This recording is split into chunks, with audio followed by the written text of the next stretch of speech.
Hello everyone and welcome to my group presentation on VPNFilter malware. This was one of the most alarming cyber attacks, targeting routers and IoT devices in recent years. Today we'll walk you through how this malware worked, who it affected, and what lessons we can take away to prevent similar threats in the future. My name is Faliha Mohammed, and let's start with why router security even matters.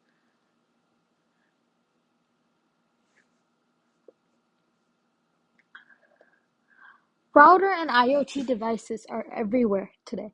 They connect our homes, offices, and even critical infrastructures. But these devices are often ignored when it comes to cybersecurity. Unlike traditional computers, they are not always patched or monitored, which makes them easy targets. VPN Filter took advantage of this lack of protection to launch a large-scale, sophisticated attack. So how did it all start? Let's go over the background.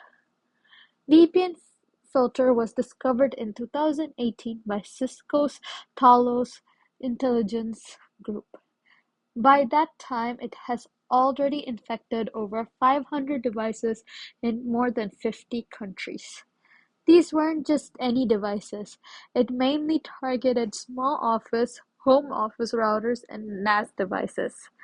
Even more alarming was its capability to interfere with SCADA and ISCS systems, which are used in energy, water, and manufacturing sectors. Because of the scale and sophistication of the malware, experts suspect that it may have originated from a nation-state like the Russian-linked group APT-28. The FBI got involved and helped take down a key server used by malware to stop it from spreading further. What made VPNFilter different from most malware was its multi-stage architecture. It had three stages. Stage 1 was all about gaining a foothold and persistence. Unlike most router malware, it can survive a reboot. That means turning your device off and on wouldn't remove it. Stage 2 had the core functionalities. It allowed attackers to steal data, run commands, and exfiltrate information from the device.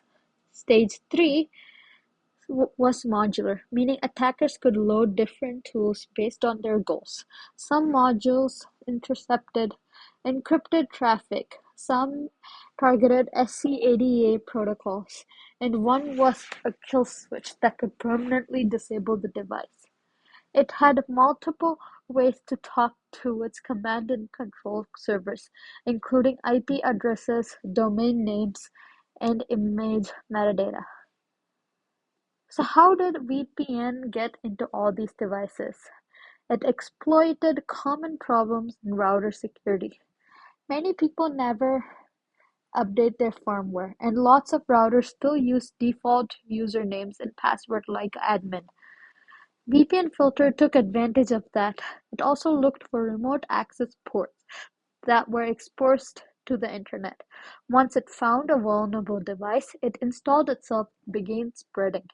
Brands affected, including Linksys, Microtech, Netgear, QNAP, and TP-Link. It's a big reminder that even trusted vendors can be targeted if their devices aren't secure properly. The scale of the VPN filter infection was massive, over 500,000 devices in more than 50 countries. It impacted individuals, small businesses, even major infrastructures.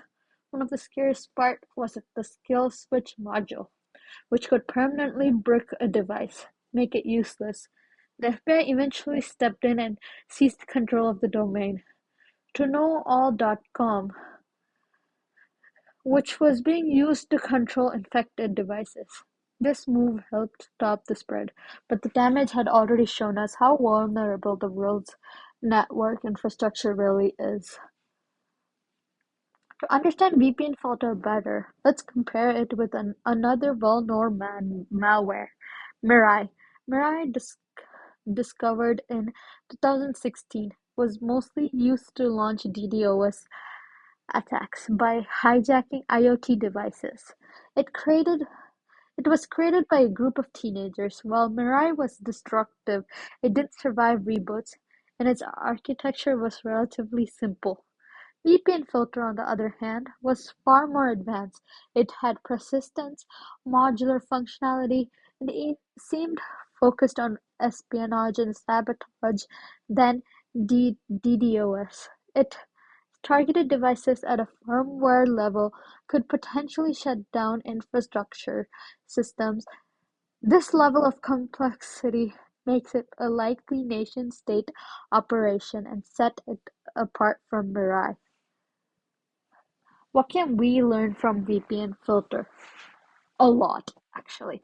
First, end users need to take responsibility by updating firmware, changing default password, and disabling remote access features. Second, manufacturers must build security into their devices, like forcing password changes on setup and making firmware updates easier. And finally, governments and cybersecurity agencies must play a role. Early threat detection, intelligence sharing, and setting device security standards are critical. VPN filter shows us the router security isn't just an IT issue, it's a national security. In conclusion, VPN filter is one of the most sophisticated router-based malware. It strains we've ever seen.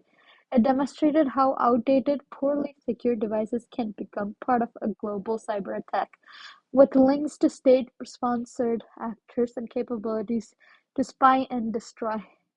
VPN filter is a wake-up call.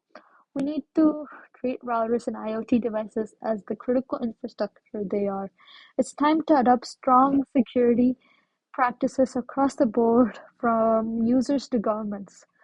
Thank you for listening. My references are on my research paper, which I've already uploaded into D2O. Thank you again. Goodbye.